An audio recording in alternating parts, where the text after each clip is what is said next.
Mike, check 1212. It's the Y2K collector, and I have 3 reasons why GameStop is a better retro game seller than you.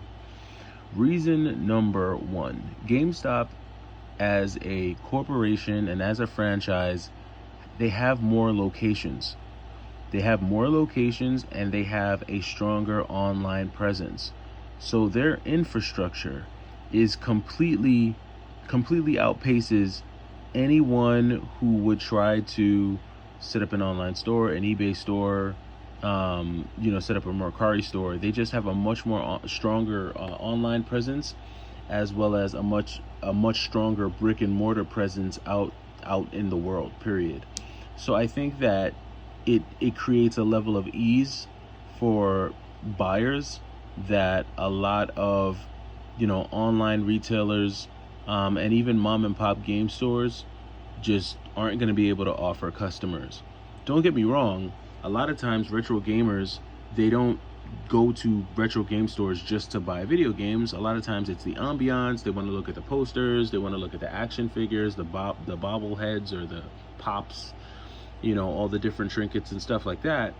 But in terms of just buying, like looking at the raw aspect of buying video games, GameStop's online and brick and mortar presence, just outnumbering everyone else, makes them a real danger when it comes to being a threat to mom and pop shops. Because if they really do take selling retro games seriously, they have the infrastructure to outpace every mom and pop shop out there. So that's reason number 1.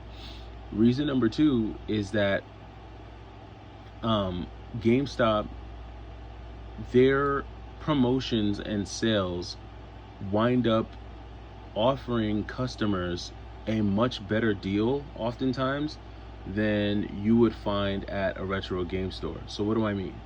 GameStop often offers different promotions. If you're a pro member, you get a separate set of promotions there. So let's start with the pro members. Pro members, automatically you get $5 off your purchase each month just for doing nothing. Secondly, pro members also get points that they're able to rack up for every time they spend money at GameStop. 3, pro members also get random coupons and different things that they can take advantage of depending on the time of the year, promotion, if it's your birthday, so on and so forth. So pro members in general, and then also pro members get preferred pricing. So that's like 4 benefits that I could just think right off at the top of my head, where if you're a pro member, you're going to get a lot of benefits. Now granted, those benefits aren't free. You do have to pay like a $15 yearly membership, unless they increased it. I can't remember what it is now. But the good thing is that it doesn't auto renew, so you have the option to renew it on your own if you do or don't. But the point of the matter is that you get incentives, and the incentives that they offer are very easy to use. There's a lot of companies, there's a lot of card companies, there's a lot of places that they offer you benefits, but you got to jump through a ton of hoops just to use them. And I got to give GameStop their credit. They make taking advantage of the pro member benefits very easy because it's built into the point of sale. So I'll give them their props on that. But even if you're not a pro member, GameStop typically has a number of promotions that just make it more beneficial to buy retro games there. For instance, they have the deal where they give you $25 back for every $250 that you spend in the store, or when they do buy 2 get 1 free, or when they do their 4 under 20 for 40, or 4 under 10 for 20. All of these different promotions wind up netting you free retro games, and there's nothing more valuable to a retro video game collector than being able to get retro video games for free. Now, despite the fact that GameStop only offers these promotions a few times a year,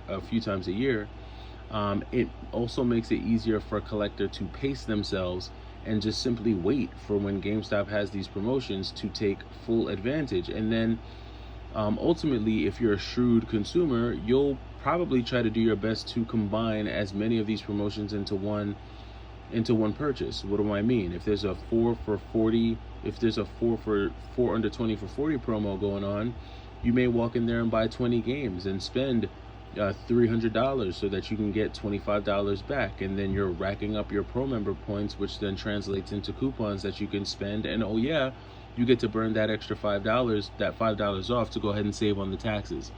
So from a promotions perspective, GameStop's infrastructure allows them to incentivize customers for buying retro games at their stores. So it's really the competition there is definitely tough.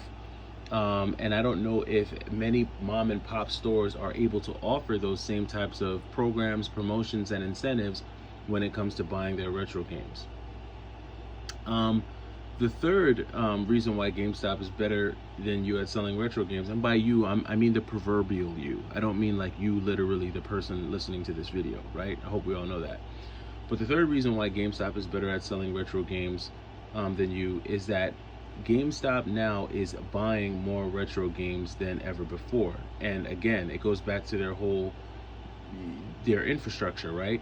Because they're buying more retro games, they have more inventory than most retro game stores. If you go to GameStop's website and you just look at their retro gaming inventory, they're starting to carry PlayStation 1, or not starting, because they've been carrying these more, but they're carrying more PlayStation 1 games, more Sega Saturn games, more Sega CD games, more GameCube games, Nintendo DS games. They're carrying games for consoles that you wouldn't even really consider. You wouldn't think that these would be things that GameStop would carry, but they're carrying more of these things, and so it takes away from the exclusivity that mom and pop stores, I think, really were able to use in terms of standing out from a store like GameStop. Because, you know, if you thought, man, I really want to go shopping for Sega Saturn games or TurboGrafx games, your mind will probably think about going to a retro game store before you thought about checking GameStop. But because they're adding these types of items into their inventory, GameStop is becoming more and more of a place that people look to when it comes to trying to find new things to add to their retro collection. And then last but not least, GameStop is getting a ton of free promotion from folks like myself on YouTube.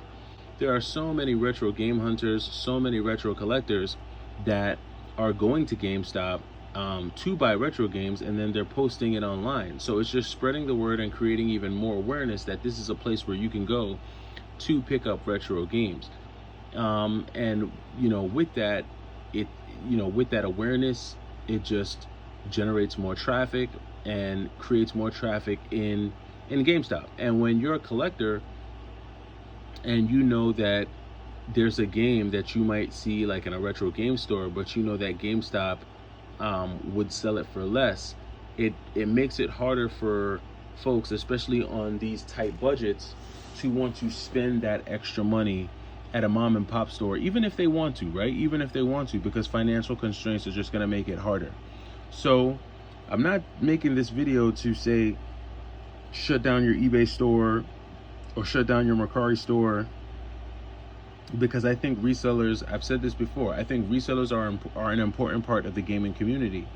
If it wasn't for that person on eBay selling that extremely obscure game that you would never find out in the wild, you would never even have a shot at picking it up, right? So we can't hate too much on the eBay sellers and the Mercari sellers, but I do think that at this time it's going to get more difficult for them, because GameStop is definitely stepping it up when it comes to becoming a true competitor in the retro games race. And, you know, like I said, if they really take selling retro games seriously, they do have the potential to decimate all, because they already have the infrastructure to just do more damage. But these are my thoughts on a random Tuesday. I'm interested to know what you think. It's the Y2K Collector, sporting two different versions of Thor, God of Thunder. We've got the 3D open action adventure or open world action adventure one, and then we have the awesome 2D side-scrolling beat 'em up one. Let me know which Thor you prefer down in the comments, and I'll catch you in the next video. It's the Y2K Collector. Take it easy.